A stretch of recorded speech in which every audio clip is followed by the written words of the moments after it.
antes de presentar a nuestra querida invitada que tenemos hoy y que sé que por ella es mucha más gente de la que normalmente tenemos, quiero nada más recordarles si nos hacen favor de mantener el micrófono apagado para que no se vicie el sonido, y los comentarios que quieran, las preguntas que quieran hacer, si las hacen por el chat, porque sí vamos a dar tiempo para que haya esta interacción, que es muy importante, ¿no? Pero sobre todo lo que queremos es ver lo que nos va a compartir la maestra Magdalena.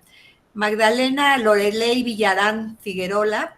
Ella nació en Lima, Perú, pero reside en México desde 1990.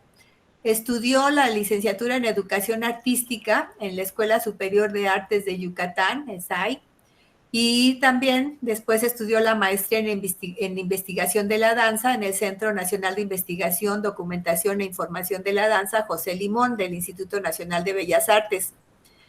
Magdalena es bailarina, investigadora y maestra de danzas históricas, particularmente de Renacimiento, barroco francés, barroco español y danzas de los virreinatos latinoamericanos.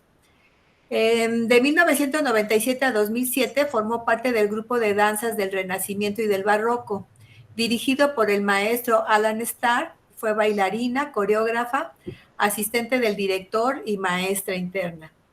Ha coreografiado y bailado con varios maestros importantes. Fue coreógrafa del video La Última Princesa Inca, dirigida por Ana de Orbegoso, y para la ópera Romeo y Julieta, de Gounod, dirigida por Raúl Falcó y presentada en el Teatro de la Ciudad de Monterrey. Ha sido ponente en diversos foros nacionales e internacionales, de los que destaco solo algunas, con permiso de la maestra Magdalena, para no ocupar mucho tiempo.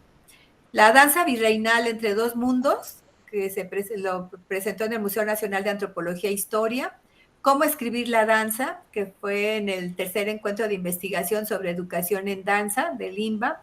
La danza en la vida cotidiana de los virreinatos latinoamericanos en el Festival de Música Antigua en el Museo Nacional del Virreinato. Y más recientemente, el manuscrito de Chalco, presencia europea en las danzas de salón de México en el siglo XVIII. Esto fue como parte del primer encuentro internacional de danzas del pasado, el año pasado justamente, donde participó además como parte del comité organizador y fue presidenta del comité académico. Magdalena ha publicado en la revista digital Interdanza del INBA, en la revista Puente, publicación del Colegio de Ingenieros del Perú, en la revista Abuela Pluma de Lima, en el libro México Coreográfico y en la revista Ansible, también de Lima, Perú. Pues nos da mucho gusto tener en esta ocasión a María Elena para que nos dé una plática. Bienvenida, Magdalena, perdón, muchas gracias. Una cosa más que les voy a decir, la maestra nos va a hacer una presentación para que ustedes puedan tener más visión. Pueden, cuando esté en la presentación, mueven su ratón alrededor y aparece una tachuelita. En esa tachuelita lo fijan para que puedan verla más grande, o fijan también cuando la maestra esté hablando para que puedan las demás caritas se vayan haciendo pequeñas, pero ustedes puedan, no pierdan la visión de lo que están hablando. Un detalle más, pueden ampliar donde están los tres puntitos en la parte de abajo, tienen diseño y ahí lo pueden cambiar con un mosaico y aumentar el mayor número para que puedan, si quieren, ver la mayor cantidad de personas conectadas. Pues bueno, ya con todas estas indicaciones, Magdalena, muchas gracias. Te agradezco mucho que estés con nosotros en esta ocasión y pues todo tuyo, tema. Muchas gracias. Quiero agradecer muchísimo a Ana Lilia Arias por la invitación, a Kena, que fue la que nos contactó, Así es. Y a todos ustedes que están presentes en esta conferencia.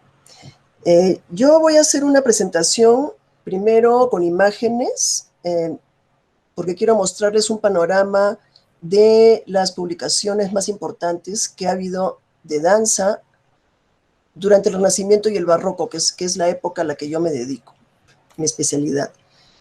No voy a hablar de todos los documentos, solamente de los más importantes, y voy a ir explicando más o menos el origen de cada uno y el contexto en el cual se aparecieron.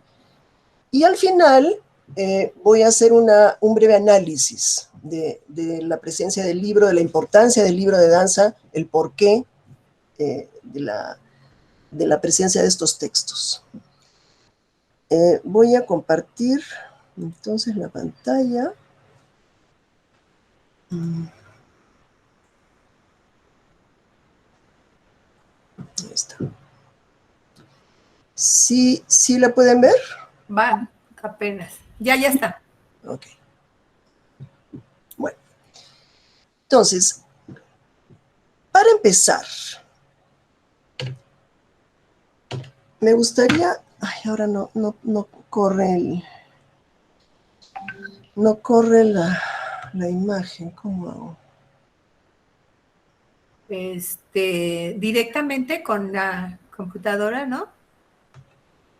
No, a ver. Ahí está. Ok, un brevísimo ejercicio, nada más para que ustedes se aproximen a el mundo de la reconstrucción. Cómo ponemos la danza en palabras y cómo luego, a partir de las palabras, volvemos a reconstruir la danza. Esta es una breve descripción de un paso de danza de un libro español. Los que quieran, los que en su casa, en el espacio donde están, quieran hacerlo y tengan espacio, les pido que traten de realizar este paso. Salto y encaje. El salto y encaje es algo violento. Al decir violento se refiere a que es brusco.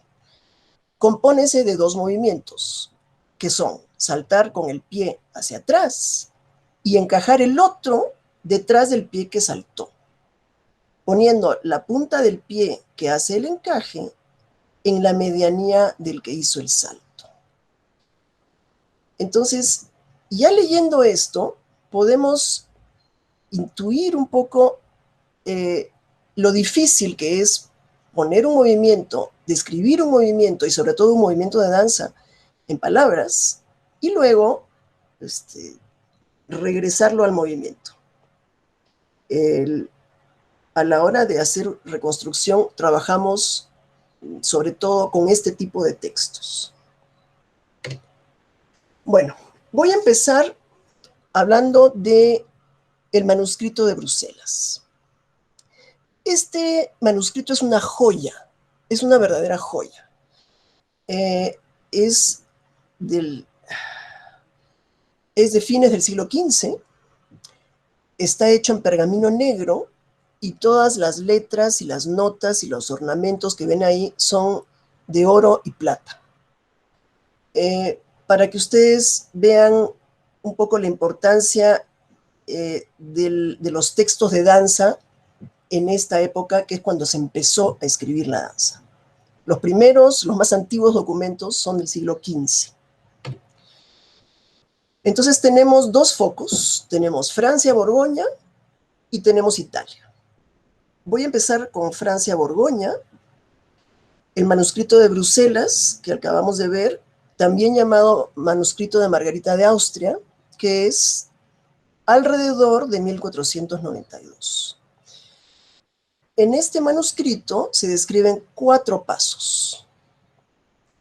Lo que están viendo aquí es un negativo de la imagen, ¿no? Porque el positivo está en negro. Entonces, por ejemplo, para que vean cómo está descrito, dice, et premièrement, o sea, primeramente, une démarche seule, o sea, una démarche, se doit faire du pied destre. Se debe hacer con el pie derecho en reculant, o sea, retrocediendo. Et s'appelle démarche pour ceux qu'on recule. Se llama démarche porque uno retrocede. Es como decir, se llama retroceso porque uno retrocede. Et se doit faire en élevant son corps, se debe hacer elevando el cuerpo, et reculer le pied destre près de l'autre pied. O sea, retroceder el pie derecho cerca del otro pie. Y la segunda es lo mismo con el izquierdo, el senestre, y el tercero con el destro, otra vez. O sea, esta es una descripción de un paso.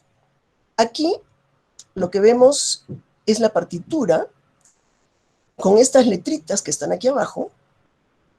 Cada letra representa un paso. Esta R es la reverencia, la B es el branle, estas dos S son dos sencillos que siempre iban en pares. Estos son 5 Ds que representan al double. Otra vez dos sencillos. Y estas 3 que son Rs son la démarche. Como la D ya estaba ocupada en el doble, entonces a la démarche le pusieron R. Y cada uno de estos corresponde con estas que no son notas, sino neumas. Esto es una escritura musical medieval. Lo que vemos aquí en la imagen anterior ya es una escritura musical moderna. Lo que pasa es que el manuscrito de Bruselas consigna danzas que vienen desde el medioevo y al final agrega unas cuantas danzas que tienen ya una estructura moderna, digamos.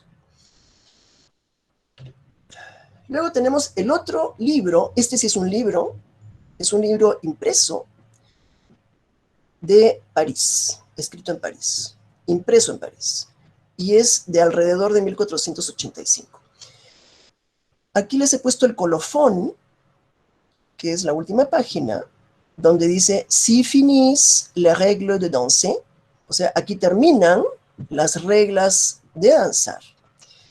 Y abajo dice, nouvellement imprimées, o sea, recientemente impresas, a París, au Mont Saint-Hilaire, par Michel Toulouse. Michel Toulouse es el editor. En París, en el Monte San Hilario, por Michel Toulouse. Se sabe que el taller de impresión de Michel Toulouse estuvo en el Monte San Hilario entre 1485 y 1488. Por eso podemos fechar con aproximación este libro. Este es un incunable, solo queda un ejemplar que está en la Biblioteca de Londres.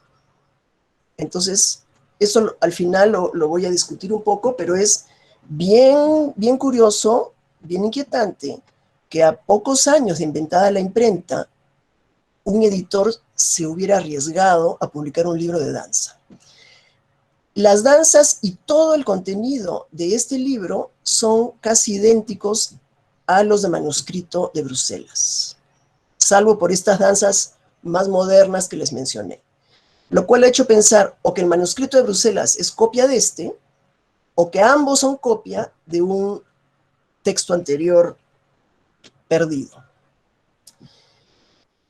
Hay otros manuscritos, hay otros textos que no voy a mencionar porque son pequeños. Este es el único que voy a mencionar por un detalle que es muy interesante. Este son 3 páginas que están dentro de un legajo con más papeles y con más textos. Y bueno, ya saben que en esa época el papel era carísimo, entonces no se podía desperdiciar una hoja en blanco, ¿no? Entonces, cuando había una hoja en blanco, aprovechaban para escribir otra cosa. Lo que es bien interesante de este manuscrito que se ha encontrado en España, es que la persona que lo escribió trató de inventar un sistema, un código para consignar los pasos. Estos que parecen un 3 son las reprises. Estas 2 líneas son 2 sencillos. Estas 3 líneas es un doble. Otra vez 2 sencillos. Reprise, branle. Es el primer ejemplo de una especie de taquigrafía, digamos, ¿sí? Esto se va a retomar luego, 250 años después, en un libro que vamos a ver luego. Entonces, todo esto representa la danza de Francia y España. Francia y España estaban ligadas por alianza matrimonial. Se ve que se bailaba más o menos lo mismo. Vamos a ir ahora a Italia. Los documentos italianos son anteriores. Los he puesto ahora porque, a pesar de que son anteriores, representan el primer cambio importante en la danza cortesana. Todo esto que estamos viendo es danza cortesana, que era la única que se escribía, porque obviamente el pueblo no sabía leer ni escribir, entonces los únicos que escribían eran los que estaban en las cortes. Tenemos dos maestros importantes que escriben en esta época, que son Domenico da Piacenza, que es el primer coreógrafo conocido. Todas las demás danzas que hemos visto antes son anónimas, no se sabe de quién son recopilaciones de danzas que se bailaban. Domenico es el primer coreógrafo y las danzas que él consigna en este manuscrito son el primer ejemplo realmente de coreografía, porque las danzas que se bailaban antes, que son restos de la Edad Media, eran danzas de pareja procesionales, eran danzas que hacían una pareja tras otra y hacían un círculo en la sala, no había diseño. Y las danzas italianas del siglo XV, que son, como pueden ver, de mediados del siglo XV, ya tienen diseño, tienen música compuesta especialmente, tienen cambios de ritmos al interior de la danza, cosa que también es una novedad. Por ejemplo, aquí tenemos el ejemplo de un ballo, que se llamaba ballo a estas coreografías. Ballo due uomini, due donne. O sea, 2 hombres y 2 mujeres. Son coreografías, ya no son parejas que bailan lo mismo, sino pueden ser 2 parejas, un trío, 3 parejas, 4 parejas. Tienen un diseño especial para cada danza. Lo interesante además de Domenico, bueno, de los italianos en general, es que consignan también reglas de interpretación. Esta es una muy bella, cuando habla de fantasmata. Él dice que el bailarín debe entender lo que es la fantasmata, que consiste en entender la misura, o sea, el tiempo. En cada tempo, uno parece haber visto la cabeza de la medusa y ser de piedra, y en un instante tomar vuelo como un halcón hambriento. O sea, uno al bailar tiene que tener acentos, y eso es una indicación de interpretación en una época tan temprana como esta. Tiene otras indicaciones parecidas, que son todas muy poéticas además. El otro maestro importante de la época es Guglielmo Hebreo, que era un judío que se convirtió al cristianismo y se cambió el nombre y se bautizó como Giovanni Ambrosio. Él hizo un manuscrito que sí está fechado, porque es el único manuscrito que está terminado. El manuscrito de Domenico está, digamos, en borrador. El manuscrito de Guglielmo está terminado. De hecho, se sabe cuál fue el calígrafo que lo pasó en limpio. Era un famoso calígrafo de la época, Pagano de Rho. Y cuando se bautizó y se cambió el nombre, hizo otra copia con el nombre cristiano, y además hay alrededor de 7 copias parciales. En esta época, y bueno, ustedes, los especialistas en edición, saben esto, un libro era una pieza de lujo, era una pieza única, y entonces las copias se hacían con permiso, ¿no? O sea, el señor de Módena mandaba a su copista, su calígrafo, a la biblioteca del duque de Milán, le pedía permiso para copiar tal libro, y el copista se sentaba en la biblioteca y lo copiaba. Y entonces, de este libro de Guglielmo Hebreo, que se llama De Pratica Seu Arte Tripudi, hay 7 copias parciales. O sea, no copió el libro entero, sino copió, por decirte, quiero tal, tal, tal y tal danzas. Se las copia. y estas copias parciales están en diferentes bibliotecas italianas. En este momento, el foco, el centro de la creación dancística está en Italia.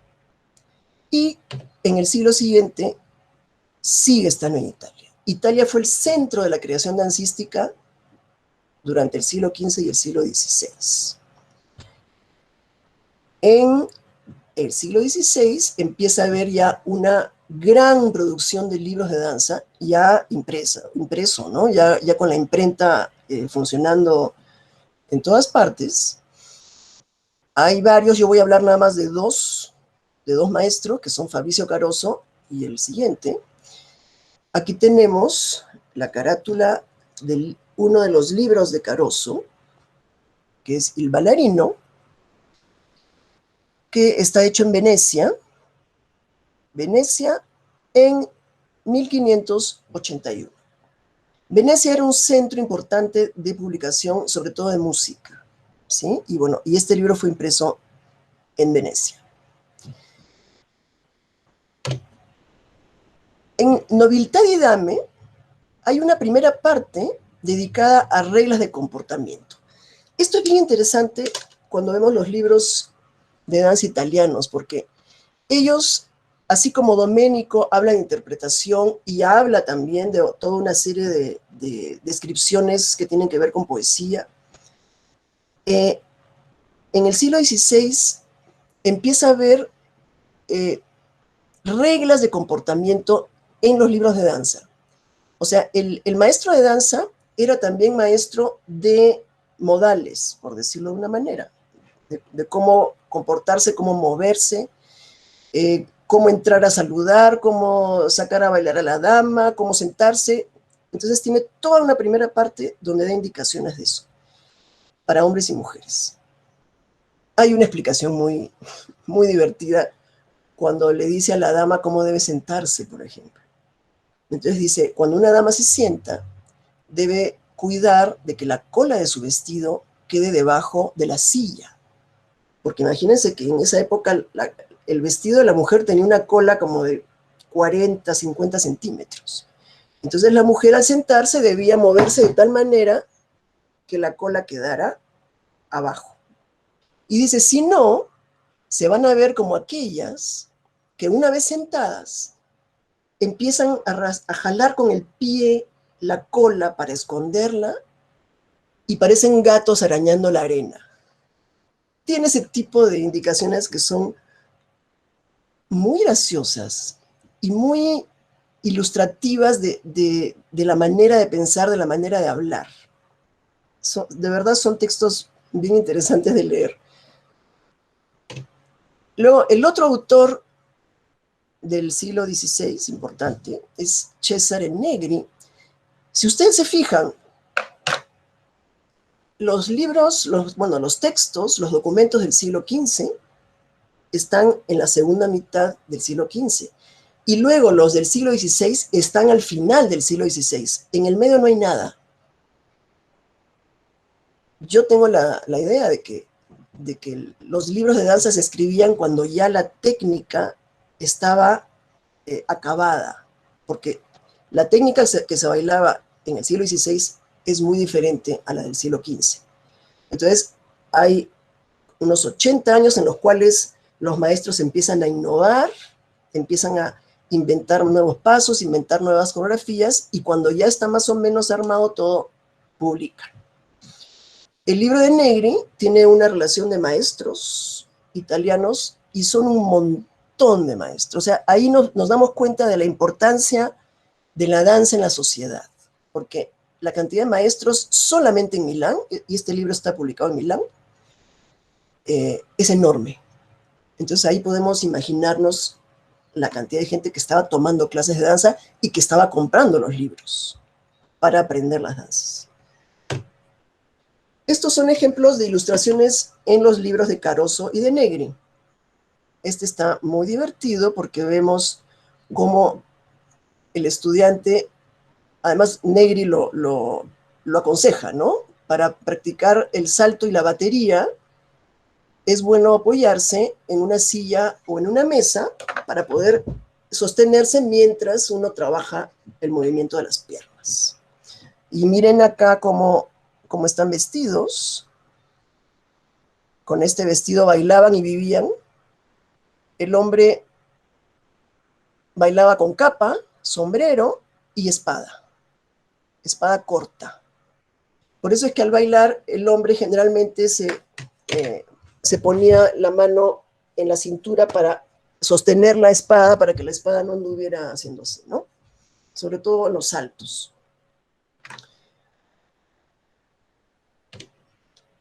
Luego vamos, igual, estamos en el siglo XVI en Inglaterra. En Inglaterra hay una colección de manuscritos que se llaman manuscritos de los Inns of Court, que abarcan casi un poco más de un siglo. Son manuscritos de los Inns of Court. Los Inns of Court eran las escuelas de derecho para la gente de la alta burguesía, que además eran internados. O sea, los estudiantes de derecho vivían en los inns, por eso se llaman inns. Y ahí había toda una serie de ceremonias y reuniones que se ejecutaban en fechas señaladas, y siempre había danza. Estos manuscritos no solo hablan de danza, hablan de muchas cosas, de todas las actividades que se hacían en los inns, pero hay 7 manuscritos que hablan de danza. Y estos 7 manuscritos son muy parecidos entre sí, tanto en las danzas como en el orden de las danzas, lo cual nos muestra que estas ceremonias tenían un orden específico, o sea, cuando entraban bailaban tal cosa, después bailaban esto, después bailaban lo otro. Y ahí tenemos ejemplos de las measures, que son danzas típicamente inglesas. Eso se bailó solo en Inglaterra. Y las Almains, que son de origen alemán, pero la Almaina en Inglaterra se volvió parte de todo este repertorio de danza inglesa. Y luego había pavanas, que es una danza italiana, courante, que también es italiana, pero luego evolucionó. En fin, la courante era, en los Inns of Court es más bien una danza teatral. Luego tenemos este libro que es muy importante, que es el único libro francés de la época, y es el único que registra danzas populares. Por eso es realmente muy importante, porque es el único vestigio de danza popular del siglo XVI. Este libro, bueno, este facsímil que yo muestro aquí es de la tercera edición, ¿sí? Es 1596, pero la primera edición es de 1588, con reediciones. Estos libros luego tenían muchísimo éxito y se reeditaban. Como les decía, él consigna danzas populares y consigna las danzas de moda, que eran básicamente la pavana, la gallarda y la courante. La primera parte habla de música, porque el nombre, el verdadero nombre de Armand es Gérard Tabouron, que sugiere su origen como percusionista. Entonces, él toda la primera parte del libro pone indicaciones de cómo tocar el tambor y la flauta para las danzas, y da indicaciones de ritmo. Y esto está publicado en Longhorn. Él en su libro además dice que estas danzas que él está mostrando aquí son danzas que él bailó o vio en su juventud. Él escribe el libro cuando tiene ya como 70 años. Y este es el ejemplo de cómo él consigna. Es bien interesante porque él describe movimientos, no pasos, sino movimientos. Por ejemplo, en este caso, tenemos el pied croisé droit, o sea, pie cruzado derecho, pied croisé gauche. Entonces, este nombre de paso, luego lo utiliza para mostrar la coreografía. En este caso es un branle charlotte, o sea, es una danza popular. Brun. Y entonces aquí corresponde con la música. Entonces, tan, tan, un pied élargi. Tan, tan, un pied droit approché. Pied élargi, pied joint, y todos estos cuatro forman un doble. El doble, que es el mismo que viene desde el siglo XV, es un paso que consta de 3 pasos. Se llama doble, pero son 3 pasos. Posiblemente eso viene de la esgrima, porque era doble con derecho o doble con izquierdo. Son 3 pasos. Y este luego, en el barroco, se va a convertir en el fleuret o pas de Beauvais. Luego tenemos un libro en el siglo XVII, ya estamos en el siglo XVII, un libro español. Es una de las pocas fuentes de danza española. Los españoles casi no escribieron nada hasta este momento, salvo estos manuscritos de Cervera y otro más que son del siglo XV, pero realmente el libro de danza, este es el primero. Hay otros textos manuscritos españoles de esta época que son los que sirven para reconstruir las danzas del siglo de oro, lo que se llama el barroco español o danzas del siglo de oro. Esto está impreso en Sevilla en 1642. Las explicaciones también son muy divertidas, como describe los pasos. Y son pasos únicos, no se parecen, tienen un poco la herencia italiana del siglo anterior, pero son realmente, la danza española es bien diferente. Luego tenemos este libro francés, que es de principios, Apologie de la danse, que es este. Pero hay otro, que es un manuscrito, que se llama Louange de la danse, que en realidad es un plagio. Ese es el primer plagio registrado en un libro de danza. O sea, ¿sí? ¿Sigo? Deleuze fue a Londres en 1620. En Londres había muchos maestros de danza franceses. Entonces él se contactó con su compatriota, que era Montagu, que estaba muy bien relacionado con la nobleza inglesa, le dio su manuscrito y le pidió que lo ayudara a publicarlo, y Montagu lo que hizo fue copiárselo. Manuscrito, ¿no? Y se lo dedicó al duque de Buckingham. Entonces, bueno, Deleuze protestó, reclamó, y al final se regresó a París y lo publicó en París, en 1623.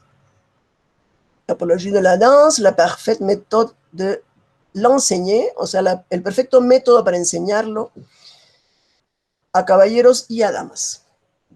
Las descripciones de este libro también son ambiguas, pero es el primer libro que nos muestra ya un cambio en la técnica, en la danza francesa. A partir del siglo XVII, Francia se vuelve el foco de creación de danza. Antes había sido Italia, ahora el centro de la danza se va a Francia. Y eso seguramente es debido a Catalina de Medici, que era una italiana que fue reina de Francia y que se llevó, en el siglo anterior, se llevó toda su corte, se llevó peluqueros, cocineros, modistas y maestros de danza. Entonces ella llevó a Francia la danza italiana y organizaba estos grandes eventos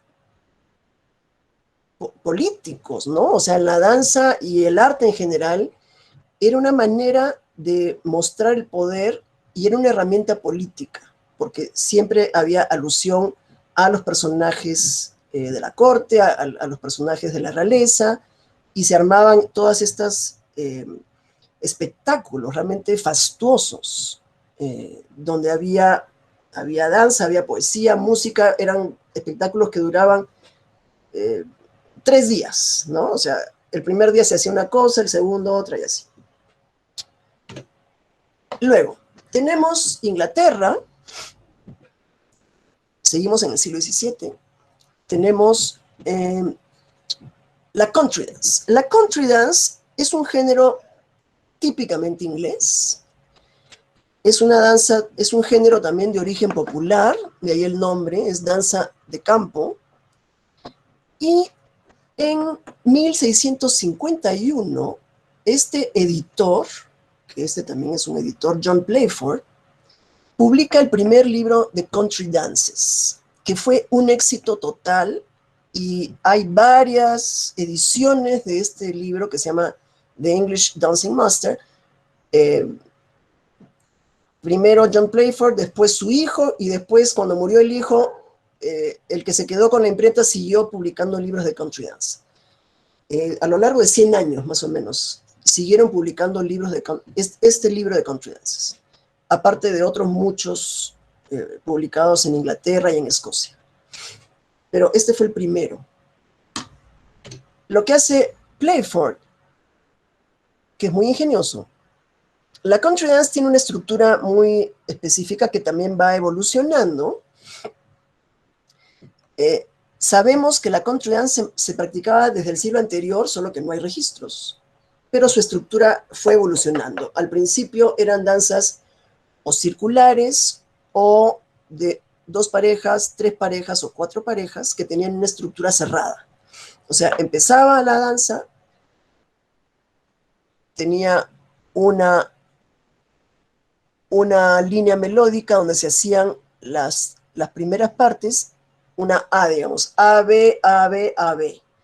Entonces, aquí lo que indica es cómo, por ejemplo, lead up all a double, o sea, todos diríjanse hacia adelante, o sea, hacia el frente, con un doble hacia adelante y un doble hacia atrás. Set and turn, single. O sea, set and turn también es una figura muy típica de la country dance. Y luego, en la segunda parte, o sea, en la B, se hacían toda una serie de figuras que son las que le dan a la country dance su característica, que es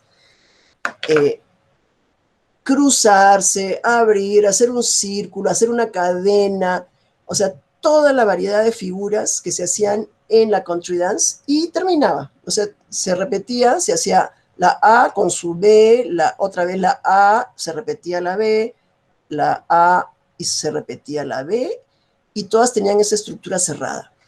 Con el tiempo, ya para el siglo siguiente, bueno, para fines, en realidad, para fines del 17, la danza se vuelve una danza progresiva, o sea, todas las parejas que quieran bailar se ponen una atrás de la otra y empiezan a bailar de 2 en 2. O sea, 2 parejas bailan entre sí, 2 parejas bailan entre sí, así, y conforme termina la música, termina toda la danza, la pareja que estaba en el puesto 1 pasa a la siguiente y así van progresando. Cada vez que se repite, avanzan un lugar. Y los que están en la posición 2 avanzan un lugar de regreso. Entonces, al final, todos terminan bailando con todos. Y esta forma de country dance causó sensación en Francia. Entonces, Luis XIV, el rey de Francia, el rey Sol, el rey bailarín, mandó a Laurent, a uno de sus maestros de danza, a Inglaterra para que aprendiera danzas y las trajera a Francia. Y entonces, Laurent escribió 2 manuscritos que se llaman Livre de Contredanse, y en uno nada más hay una danza, pero en el otro hay como 12 danzas. Y él se inventa esta manera nueva de escribir la danza.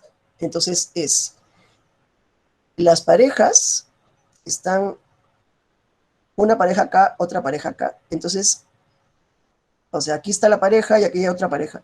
Entonces dibuja en el papel el recorrido que va a hacer cada persona, cada bailarín. Y le ponen unas letras para indicar con qué pasos va a hacer ese recorrido. Aquí, por ejemplo, están las 2 parejas. Aquí vemos que retrocede, avanza y abre, ¿no? Entonces, es una manera de escribir muy distinta a la de Playford, que simplemente lo dice verbalmente, aquí está dibujado. Y esto vamos a ver ahorita cómo se vuelve, poco a poco se perfecciona y se vuelve una nueva manera de escribir. Tenemos otro manuscrito del siglo XVII, que es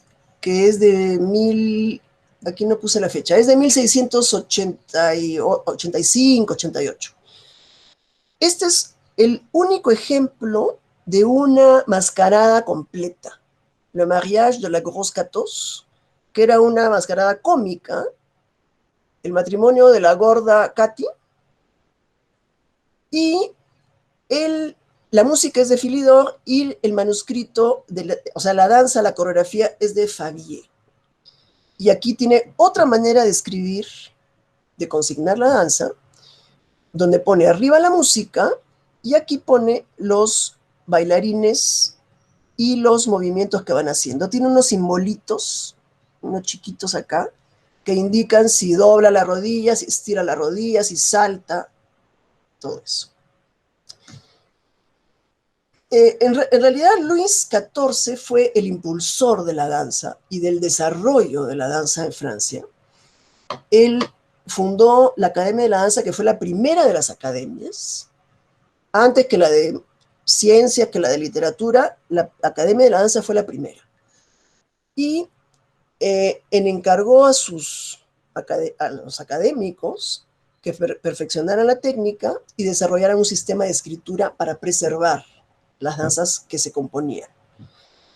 Y se sabe que hay, por lo menos en esta época, 4 sistemas que estaban en desarrollo, sistemas de notación. O sea, todos los maestros de danza querían inventar el sistema para agradar al rey.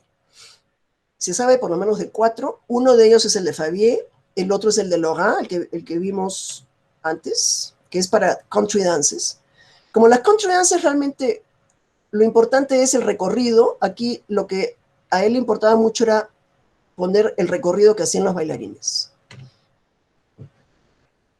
Hay el de la ES, que ese no se conoce, se sabe que el de la ES tenía ya un permiso para imprimir, pero nunca lo imprimió. Y el sistema Beauchamp-Feuillet, que es el que vamos a ver ahorita. Este es el libro donde se muestra el primer sistema de notación integral de la danza. Aquí dice con caracteres, figuras y signos demostrativos. Está publicado en París. Bueno, la primera edición es 1700. Esta que yo tengo es de 1701, que es la segunda edición. ¿Sí? Segunda edición, a la cual le aumenta un par de cositas.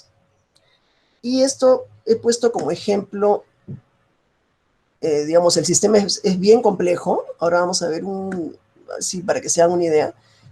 Esto es, por ejemplo, cómo se dibuja un paso, ¿no? El pie siempre tiene que mirar hacia afuera, o sea, este es el derecho, este es el izquierdo. Este es el paso, avanza de aquí hasta acá y el pie llega a esta posición.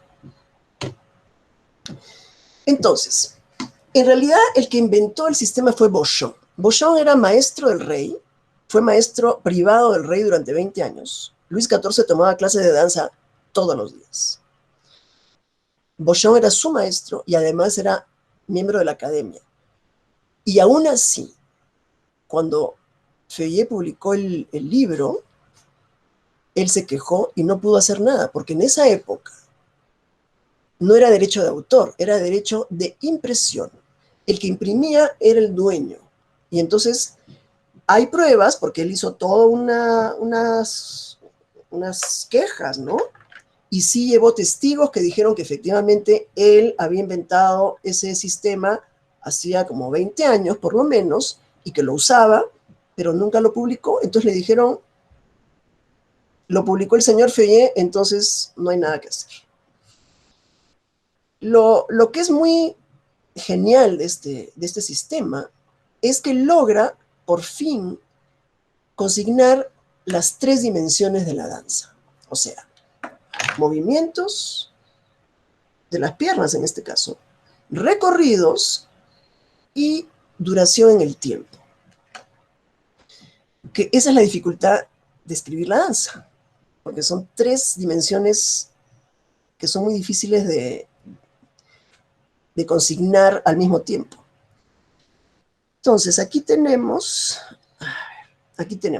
estos simbolitos, representan los pasos, ¿no?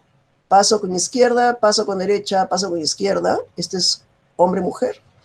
Los simbolitos, estos signos chiquititos que están acá, representan los movimientos, las acciones, o sea, si se dobla la rodilla, si se estira la rodilla, si se salta, si se cae. Está el recorrido, que ahí también vemos algo parecido con Laurent, que dibuja el recorrido que van a hacer los bailarines, ¿no? Y siempre, como van a ver, son recorridos en espejo. Estaban obsesionados con la simetría. O sea, todas las danzas representaban recorridos en espejo, ya sea espejo simple, espejo invertido, espejo axial, pero siempre lo que hacía un bailarín lo hacía el otro. En un espejo, en una relación especular. Y finalmente, la duración en el tiempo. Aquí ven estos simbolitos, estas rayitas chiquititas que atraviesan la línea de recorrido, representan los compases. Entonces sabemos que esto se hace en el primer compás, esto se hace en el segundo compás, esto se hace en el tercer compás y así. Entonces tenemos las 3 dimensiones representadas. A partir de 1700, que es cuando publica el sistema, empieza a sacar cada 2, 3 años colecciones de danzas con el sistema Feuillet.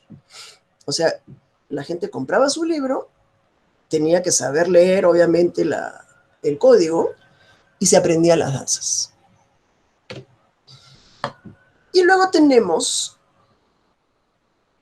a Rameau, Le Maître Dansé, o sea, el maestro de danza, que es un libro publicado en 1725. Ay, no sé, ya. En París, en 1725. Este libro es un libro que describe los movimientos y describe las posiciones. Entonces, gracias al libro de Rameau, combinado con el libro de Feuillet, podemos reconstruir la danza barroca con bastante precisión.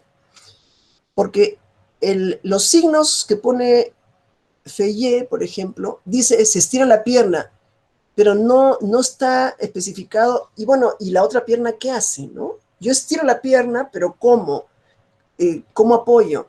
En cambio, gracias a Rameau, tenemos ilustraciones que nos dicen exactamente cómo debía ponerse en las piernas, cómo debían ponerse los brazos,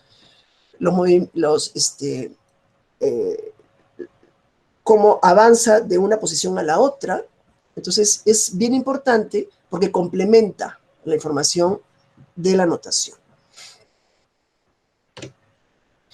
Bueno, les voy a hablar muy tangencialmente de lo que se hizo en Alemania. Alemania básicamente bailaba lo mismo que en Francia. O sea, en realidad la danza francesa fue la que a partir del siglo XVII se extendió por toda Europa.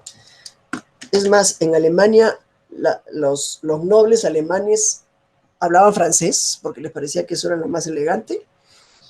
Y hubo publicaciones, obviamente. Hay el libro de Johann Pasch, que es de mediados, que es donde se ve esta transición desde Deleuze hasta Feuillet. Vemos, gracias a estos libros, cómo va evolucionando y cómo se va perfeccionando la técnica barroca.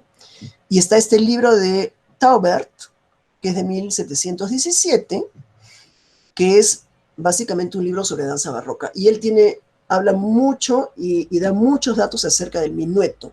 El minueto es una danza de la que vamos a hablar ahorita. Bueno, he querido mencionar también el asunto de las traducciones, que me parece que es importante. Ha habido pocas traducciones. En el siglo XVII se tradujo el libro de Negri al español. Es el único libro traducido al español en la época. El libro de Negri, que se acuerdan que es de 1602, se tradujo en 1630, dedicada al príncipe, al hijo de Felipe IV. Y luego, en el barroco sí hay estas traducciones al inglés. Se traduce el libro de Feuillet, otro libro de Feuillet, que se llama Traité de la Cadence, el libro Chorégraphie, el libro de la notación, y el libro de Rameau, que es traducido por Essex. Entonces, sobre todo los ingleses tradujeron mucho en la época barroca. Los ingleses bailaban danza barroca igual que en Francia. Y bueno, ahorita les voy a mencionar, ya para terminar, el auge de la contradanza. Durante la época de Luis XIV, que fue, digamos, a partir de 1640 y tanto, que es cuando él asume el poder, y todo el siglo XVII, como él era bailarín y él organizaba espectáculos en la corte, todos los nobles estaban obligados a bailar y a tomar clase de danza, porque tenían que quedar bien, que tenían que bailar en los espectáculos del rey, tenían que hacerlo bien. Y estaban las danzas teatrales, que eran una forma muy virtuosa de la danza barroca, que es la que después evolucionó hasta convertirse en ballet. Y estaban las danzas de salón, las danzas más sencillas que bailaban las parejas en las fiestas. Entonces, cuando el minueto era la danza más importante, es una danza de pareja que se bailaba una pareja por vez, ¿sí? Entonces, salía una pareja a bailar minueto, todos estaban mirando a ver qué tal lo hace. Si no lo hacía bien, se iba a su casa a estudiar. Pero cuando murió Luis XIV, los nobles dijeron, uff, ya no tenemos que tomar clase todos los días. La danza, digamos, la danza más virtuosa, más técnica, quedó en manos de los profesionales en el teatro. Y en la corte, lo que se siguió bailando fue el minueto, que era la danza de salón por excelencia, y las contredanses. O sea, la country dance que llegó a Francia, que se llamó contredanse, y que luego pasó a España con el nombre de contradanza, y llegó a América también con el nombre de contradanza. Fue lo que se puso de moda en todas partes, no solamente en la corte, sino se bailaba en todas partes, y hubo una forma de contradanza que se llama cuadrilla. Bueno, primero el cotillón, contradanza cotillón, que es que en vez de ser una línea continua de parejas, eran 4 parejas en cuadrado. Aquí les he puesto el ejemplo de un libro español donde se ve una contradanza cotillón, una contradanza francesa se llamaba, que son 4 parejas. Y ahí se describen todas las figuras que hacen, ¿sí? La contradanza es una danza de figuras, básicamente. Y hay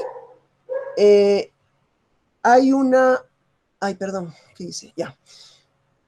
Hay un ejemplo aquí en México que es un manuscrito que es justamente un manuscrito que yo estoy trabajando ahorita.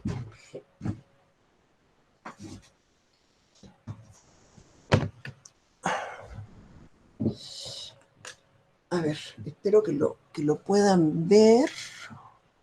Bueno, ahorita se los enseño. En la Nueva España está este manuscrito que tiene contradanzas y minuetos, que es de 1772. O sea, lo que se bailaba en América, en los virreinatos americanos, en el siglo XVIII, era esto, era contradanzas y minuetos, básicamente.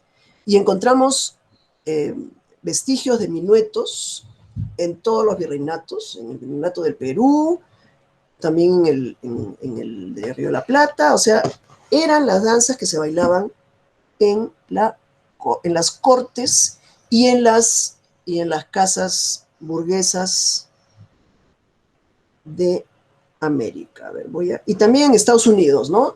A Estados Unidos llegó la country dance también en esa época. A ver, vamos a salir de acá. Ok. Ya, aquí les quiero enseñar la carátula de este manuscrito, que se llama Manuscrito García o Manuscrito de Chalco, donde se ve la fecha, por aquí arriba, aquí, se ve 1772. Es un manuscrito anónimo y es el que yo ahorita estoy investigando. Yo estoy tratando de reconstruir las contradanzas que vienen en este libro. Bueno, voy a terminar esta presentación con un texto que les voy a leer. Es breve, no se asusten. Que es un análisis una aproximación que yo he hecho a todo este mundo de los textos dancísticos, ¿no? O sea, ¿por qué? ¿Para qué? Entonces, la investigación de la danza es posible en gran medida gracias a la existencia de documentos escritos. Nos apoyamos en iconografía y en vestigios prácticos, incluso nos apoyamos a veces en las cosas que se siguen bailando ahora, porque son vestigios de lo histórico. Pero los libros son la fuente más sólida y confiable para conocer no solo la danza en sí, sino su presencia, función e importancia en cada momento del pasado. Los documentos de danza nos dicen mucho acerca de la sociedad, las costumbres, la estética, la economía y el pensamiento. Debemos entender la escritura y publicación de libros de danza como la manifestación de intereses variados y complementarios. Yo he identificado por lo menos 5 intenciones. Primero, preservar la danza. Yo creo que esa es la más importante, que es una manera de preservar una práctica tan efímera como la danza. Luego está dejar asentada la autoría, que eso también es una cosa moderna, renacentista. Satisfacer las necesidades de los jóvenes de aprender las danzas de moda, mostrar el ingenio para consignar las danzas y permitir al público aprender danzas sin maestro. Esto es bien gracioso porque hay varios libros de danza que lo dicen. Dicen, con este libro usted podrá aprender las danzas sin necesidad de maestro. O sea, para la gente que no tenía tiempo o no tenía dinero para pagarle un maestro, pues se compraba el libro y se las aprendía, ¿no? Haré un recorrido donde trataré de abordar estos aspectos. En el siglo XV, los 2 centros de creación dancística fueron Italia y Francia-Borgoña. No solamente creación dancística, sino de creación de documentos. Esto se puede explicar por la prosperidad de ambas regiones. El comercio con Oriente trajo riqueza y lujo nunca vistos desde la antigüedad y permitió la aparición de una burguesía pujante que se fue instalando en la nueva sociedad. Se crearon las cortes, donde nobles y burgueses intercambiaron privilegios gracias a los matrimonios mixtos. ¿Sí? En la Edad Media, pues la nobleza era la que mandaba, pero ya en el Renacimiento empezó a haber burgueses muy ricos que empezaron también a entrar en la sociedad. Desde fines de la Edad Media, la educación de los niños nobles incluía esgrima, equitación y danza para los varones, música y danza para las mujeres. La danza era una actividad central en las fiestas cortesanas y todo el que asistía debía saber bailar. Eso los distinguía y mostraba su buena educación. Los burgueses que no habían recibido una educación dancística desde la infancia debían ponerse al día. Tenemos noticias de escuelas de danza en Italia desde la primera mitad del siglo XV. Por ejemplo, el padre y el hermano de Guglielmo Hebreo fueron maestros de danza. Están registrados sus nombres, aunque no publicaron nada. Por otro lado, en Francia, el hecho de que un editor a pocos años de la invención de la imprenta, o sea, Toulouse, haya decidido publicar un libro de danza, es prueba de la popularidad e importancia de esta actividad en la sociedad de la época. En ese momento, un editor se arriesgaba. O sea, si publicaba un libro era porque sabía que iba a haber compradores para ese libro. El Renacimiento italiano marcó un cambio en las artes. Los artistas se liberaron de las rígidas estructuras medievales y reclamaron autoría para sus obras. Son los primeros que firman. Esto pasó en la pintura, la música y la literatura, y la danza no fue la excepción. El mecenazgo de nobles y burgueses permitió este auge. En esa época los artistas trabajaban para unos patronos que les pagaban para producir. Los coreógrafos quisieron dar a la danza el mismo estatus que tenían las otras artes. Poder ser escrita, corresponder a cánones clásicos, a cánones numéricos. Eso es bien interesante. No lo voy a mencionar ahorita, pero es bien interesante cómo en el siglo XV, por ejemplo, y hasta el siglo XVI, la danza era descrita como un reflejo del orden numérico celestial, ¿no? Eso era algo que prevalecía por la filosofía. Los libros de danza del Renacimiento satisfacen estas necesidades. Consignan autoría, enseñan reglas de comportamiento y danza a los jóvenes burgueses, registran las danzas de moda que debían aprender para hacer buen papel en las fiestas. O también podían ser regalos preciados para sus patronos, como es el caso del manuscrito de Bruselas o el libro de Guglielmo, que no estaban escritos para que los burgueses aprendieran a leer, eran regalos, ¿no? Regalos para el patrono o encargos, ¿no? Encargos. Se cree que el manuscrito de Bruselas fue encargado para regalárselo a Margarita de Austria. Algunos de los documentos son simplemente el memoir, o sea, apuntes hechos por los maestros o los alumnos para recordar las coreografías que debían enseñar o bailar. Es el caso del manuscrito de Cervera y otros de la época, manuscrito de Nancy, hay 2 o 3 de la época, los manuscritos de los Inns of Court y otros manuscritos posteriores. Eran apuntes que el interesado pues hacía para no olvidarse, ¿no? En estos casos, los textos asumen que el lector sabe de qué se está hablando, o sea, no explican cómo se hacen los pasos, simplemente consignan rápidamente las coreografías.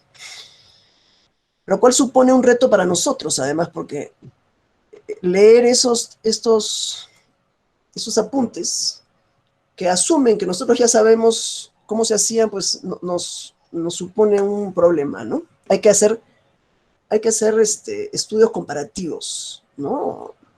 Comparar diferentes documentos para poder entender de qué están hablando. Otro elemento digno de tomarse en cuenta es la forma de consignar la danza. Lo primero es dotar a la danza de un vocabulario. Se da nombre a los pasos de danza, se describe su ejecución, se especifica la duración en el tiempo de cada uno de ellos, se les da una letra o un signo para referirse a él. Se nombran los géneros y los ritmos. La danza se convierte en un lenguaje, en ese sentido, ¿no? La forma de consignar la danza depende directamente del tipo de danza. Cuando los recorridos son invariables, o sea, por ejemplo, los círculos descritos por las bajas danzas del siglo XV, ¿no? Es un círculo, entonces no tienen que describirlo porque todo el mundo sabe que no va a haber variantes de esa forma, ¿no? Si los pies no realizan movimientos especiales, no es necesario hablar de ello. Pero la manera de representar el espacio y el tiempo es, creo yo, reflejo de una concepción del mundo de cada época.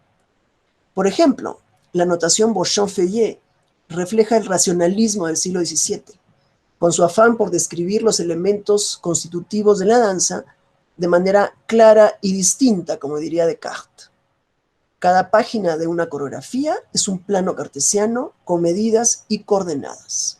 Yo creo que el sistema Beauchamp-Feuillet logra esa perfección por ese pensamiento racionalista de la época. La danza, después de todo, es una actividad humana que expresa la estética, el pensamiento y las relaciones sociales de su época. El hecho de escribir la danza es, por un lado, una iniciativa personal, pero también es una expresión de necesidades artísticas y sociales. La escritura de la danza no es una línea continua. Cada época y región se orientan en un sentido distinto. En Francia, la notación coreográfica siempre estuvo ligada a la música. Ven, desde del siglo XV, donde cada letrita corresponde a una nota, hasta Beauchamp-Feuillet, donde la relación música-danza está perfectamente indicada, siempre están las partituras ahí. En Italia se mencionaba mucho el contexto filosófico, cultural y social, como vimos en Domenico, en Caroso, en Negri.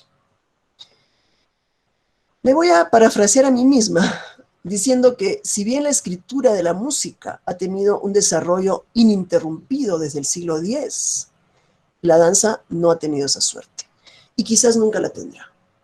La música se maneja en dos dimensiones, alturas y duraciones. En cambio, la danza se maneja en tres dimensiones.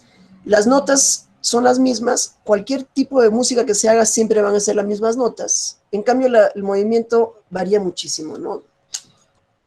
Con el pie podemos doblar de una manera o de otra, podemos saltar de una manera o de otra, siempre el movimiento va a ser distinto. Entonces, cada estilo de danza necesita una manera distinta de describirlo y de consignarlo. Bueno, entonces, hasta aquí está mi presentación. Muy interesante, Magdalena. Realmente, bueno, sé que hay mucha gente interesada en el tema, pero para nosotros los legos que no tenemos, que nuestro trabajo es sobre edición y más concretamente corrección de estilo, es envidiable un poco porque en corrección de estilo no hay historia de nada, no tenemos historia, ni hay anotación, apenas estamos haciendo todo eso. Entonces, es muy interesante este trabajo que se fue haciendo a lo largo de los siglos para el movimiento, ¿no? Y además, como dices, en una triple dimensión, que es lo más importante. Sí. Yo pensaba, si nosotros es una sola dimensión, porque es lo escrito, ¿cómo no lo registras? Porque no se ha hecho, ¿no? Sí. Si tienen comentarios, bueno, voy leyendo. Ana Navarrete comenta, el que se hayan escrito libros de danza tan tardíamente, es decir, en la Edad Media, ¿a qué se debe? Porque la danza es quizá una de las primeras manifestaciones artísticas, pero muchas de estas se perdieron por no estar escritas precisamente. Entonces me parece extraño que siendo una manifestación antigua y que es parte de la cotidianidad se haya plasmado por escrito tan tarde. Mira, no tenemos noticia de que se haya escrito antes del siglo XV.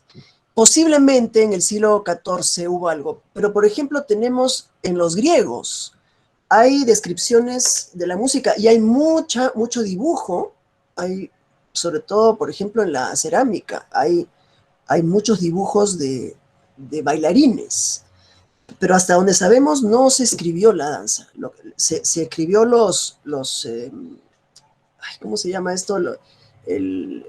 Los órdenes musicales, y se supone que cada danza correspondía a uno, pero hasta donde sabemos, los griegos tampoco escribieron, los romanos tampoco, simplemente describían espectáculos, ¿no? Se sabe, por ejemplo, que los griegos tenían la danza pírrica, que era una danza de espadas, una danza que simulaba la guerra, pero no se sabe, o sea, lo que se sabe, por ejemplo, de la Edad Media, es que eran danzas circulares, que además viene desde muy antiguo, o sea, todos los pueblos paganos hacían danzas rituales, danzas propiciatorias, que generalmente eran círculo. Y de hecho hay un detalle que es que es interesante de reflexionar, porque en el hemisferio norte la bóveda celeste se mueve en sentido del reloj. Cuando la iglesia cristianizó a los pueblos paganos de Europa, prohibió ese movimiento porque lo consideraban pagano. Entonces, todos los círculos, ya a partir del Renacimiento, a partir digamos, lo que se conoce, ¿no? Son contrarreloj para ir contra esa tendencia, digamos, de movimientos que tienen que ver con lo celestial, ¿no? Con los astros, que era lo que tenía que ver también con la agricultura, con la magia, o sea, pero no hay realmente registro. Seguramente en el siglo XIV hubo ya escritura de danza, solo que no ha perdurado nada.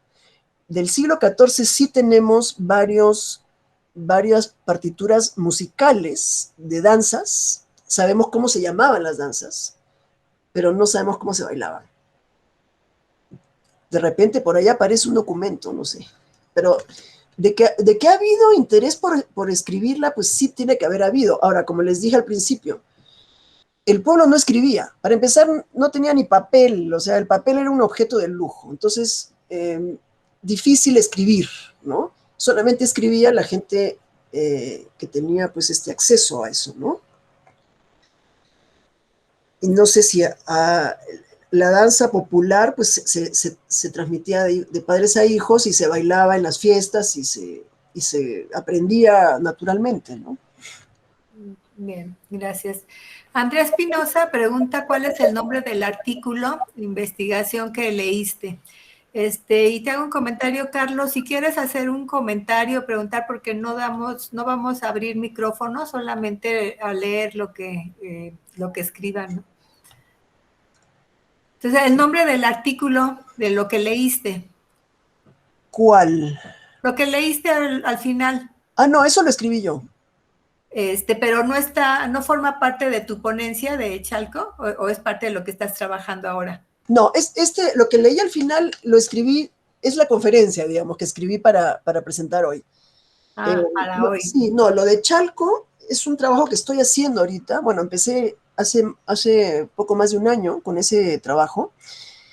Expuse una parte, las primeras, digamos, las primeras cosas que encontré, las expuse el año pasado justamente en el encuentro de danzas del pasado que organizamos en noviembre. Y este año voy a volver a presentar lo que he avanzado desde el año pasado. O sea, es un trabajo que estoy haciendo, que apenas tiene un año y medio, digamos, que lo estoy trabajando, ¿no? Es un trabajo de reconstrucción de las danzas del manuscrito de Chalco. Muy bien. Igual, si puedes compartirlo para que pudiéramos nosotros también compartirlo en nuestro boletín, hacérselos llegar a todas las personas que están ahora.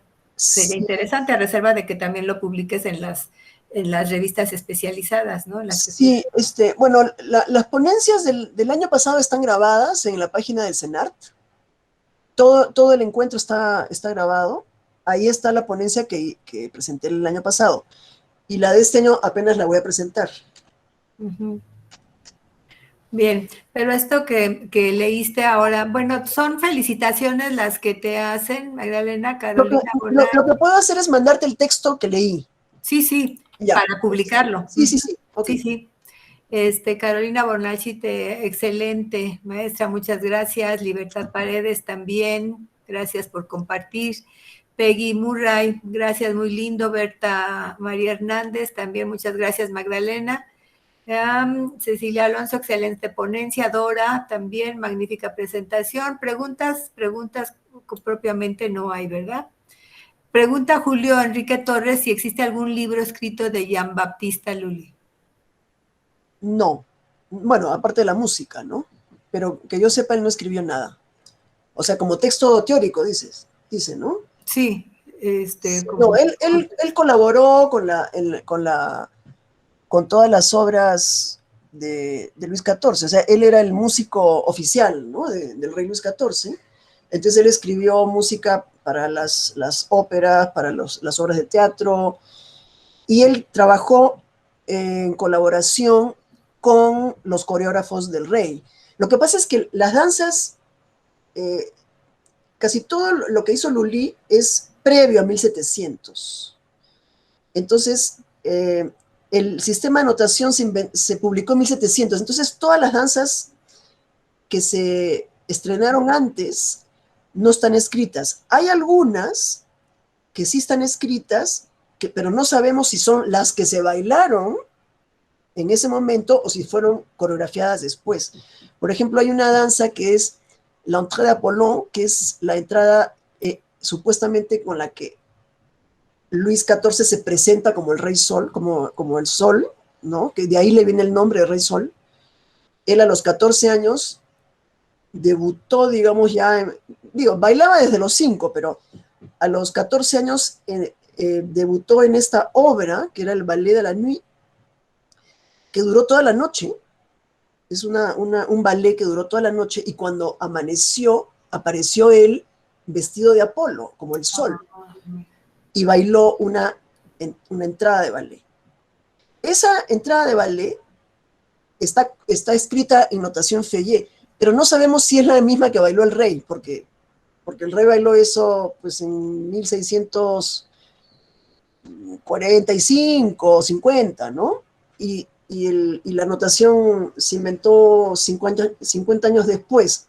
No sabemos si es la misma danza que bailó él, pero está coreografiada.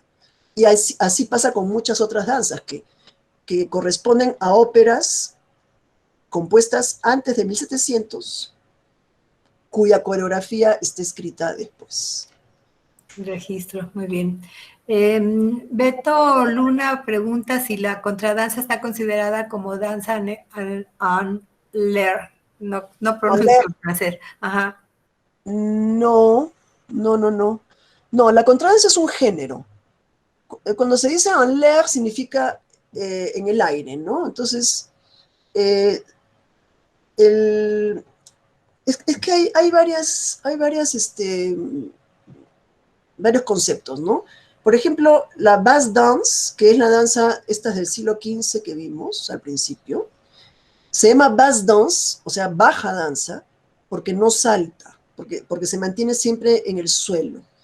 Y se supone que hay el pas de Bourrebon o la danza alta que sí era saltada, que de esa no hay registro. Lo que se ha registrado es la baja danza.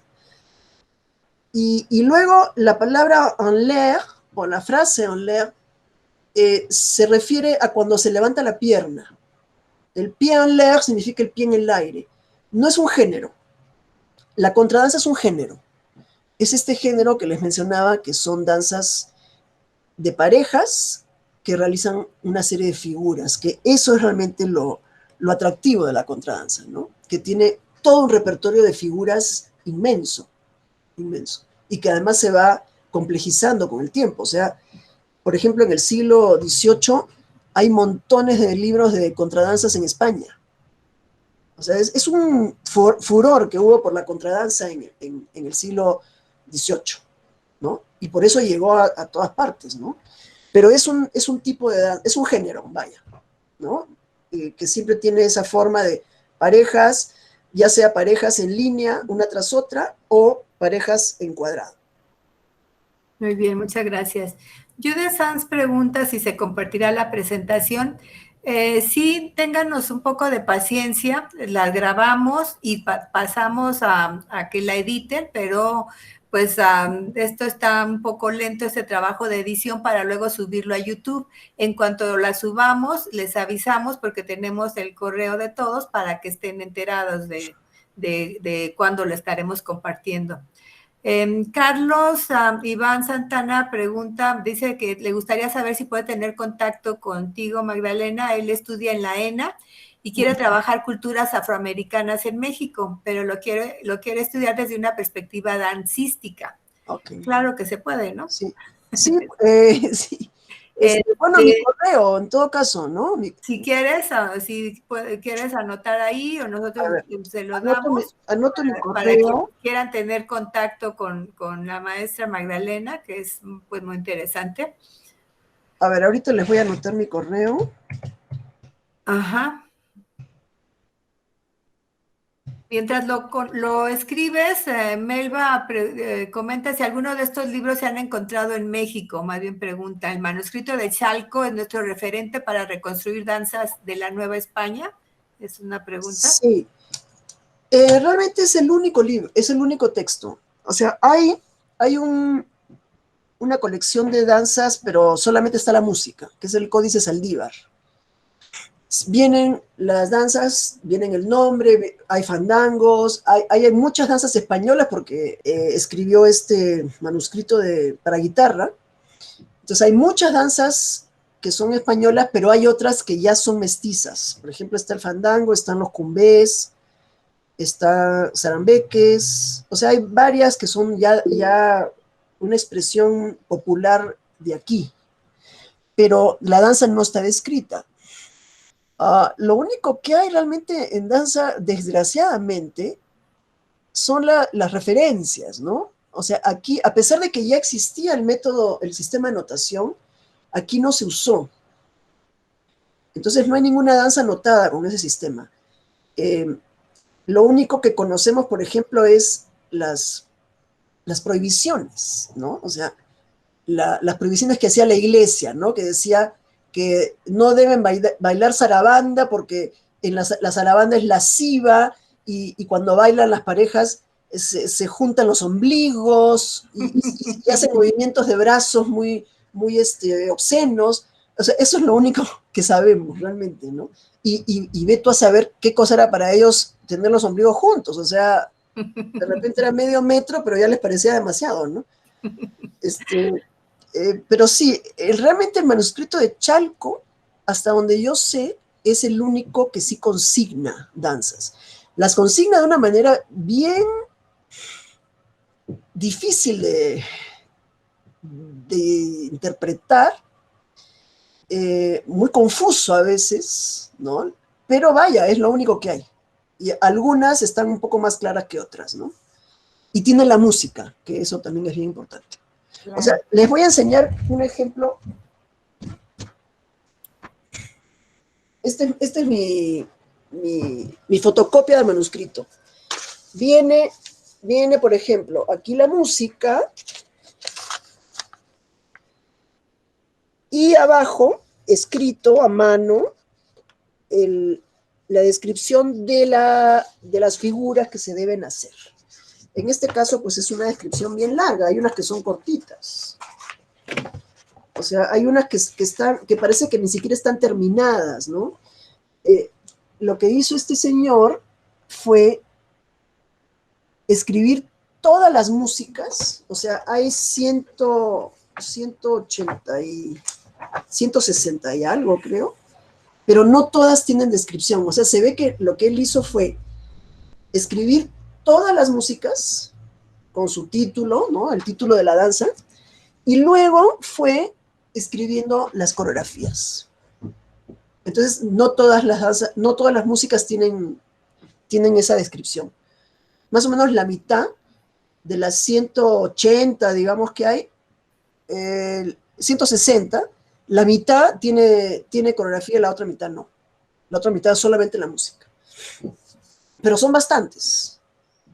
Bueno, yo creo que ya vamos cerrando. Nada más Javier Juárez comenta, dice, lo que ha comentado es algo importante porque la mayoría de nosotros no los conocemos y el enseñar y conservar o transmitir una danza sigue siendo igual de difícil que al principio. Agradecemos que haya compartido sus investigaciones con nosotros. Eric García dice, muchas gracias, maestra. Mi pregunta es si existe algún estudio que junto a los manuales de danza haya recurrido a la iconografía para una reconstrucción más sólida de las danzas. De ser así, ¿podría compartirnos al respecto? Saludos. Sí, los que recurren a iconografías son, como les dije, Arbó, a ver, está Ramón, que es el que dibuja, o sea, acompaña las explicaciones con imágenes, ¿no? De cómo se hacen cómo está la posición del cuerpo, y después hace también una indicación de cómo se mueven los brazos. Por ejemplo, aquí tienen uno donde está el hombre en equilibrio, cómo están los brazos. Y el movimiento de los brazos, que también lo hace de una manera muy, muy bonita. Acá. O sea, los brazos se mueven así. Siempre es un círculo. Entonces, el brazo se mueve en un círculo desde el codo y la otra mano hace un círculo con la muñeca. Entonces aquí dice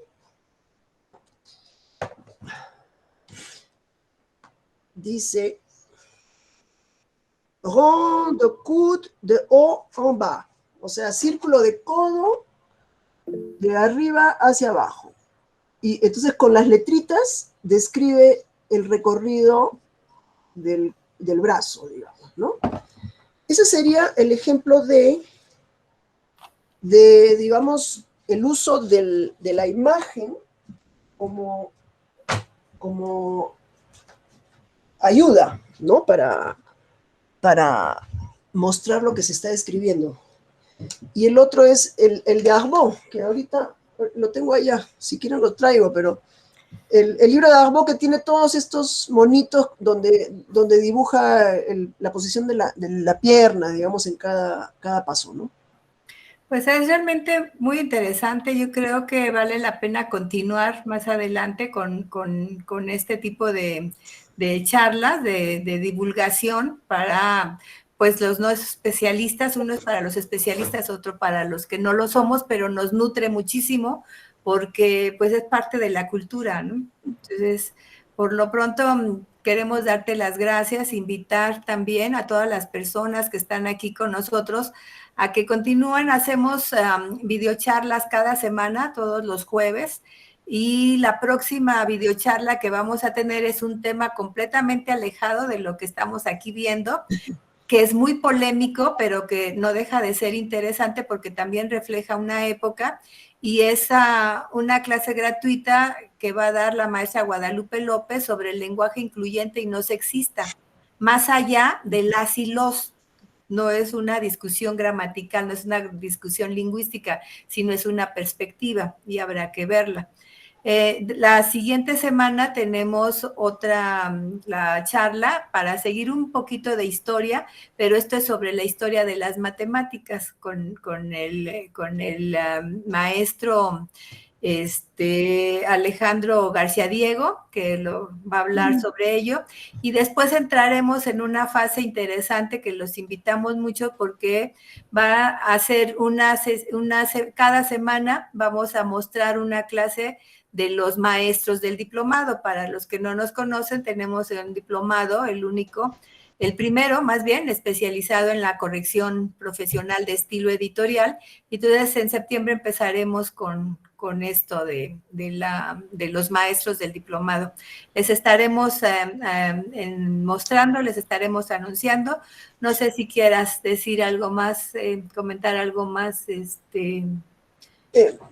Pues mira, nada más agradecerles muchísimo la invitación y a todos los asistentes. De verdad, yo me siento muy emocionada de que haya tanta gente interesada en este tema, que no es muy, muy conocido, muy difundido. Y me da pues mucho gusto que haya entrado tanta gente y que haya habido preguntas y comentarios. Y muchísimas gracias a ti, Ana Lilia. Y seguiremos aquí. Sí, Libertad está aplaudiendo. Lo que hacemos nosotros, Libertad, y los que quieran prender la cámara, tenemos una costumbre de hacer el aplauso silencioso para que te llegue en el alma. Y esto es así. Entonces, pues muchas gracias, Magdalena, un abrazo. Muchas gracias por compartir tu saber y seguimos aquí. Gracias. Muchos aplausos que te están dando para que lo recibas hasta el corazón. Ahí ya veo a mi nieta mirando ahí a mi hijo. Ah, mira, muy bien. Si quieren prenderlas de más su cámara para que pueda verse más y tomemos también una captura de pantalla y para que lo recuerde Magdalena, más allá de lo grabado, tener esto también así. Pues, Magdalena, muchas gracias. Gracias. Adiós a todos. Gracias. Chao. Los esperamos, sigan regresando con nosotros, no nos abandonen. Muchas gracias.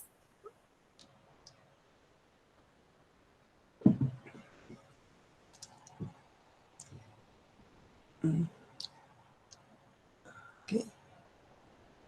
Bueno, muchas gracias, Ana Lilia. Gracias a ti. Y estamos en contacto, ¿sí? Muy Y bien. me avisas para la próxima conferencia que van a tener. Sí, te aviso a ver si te conectas. Ya. Un abrazo. Gracias. Muchas gracias. Bye. Bye.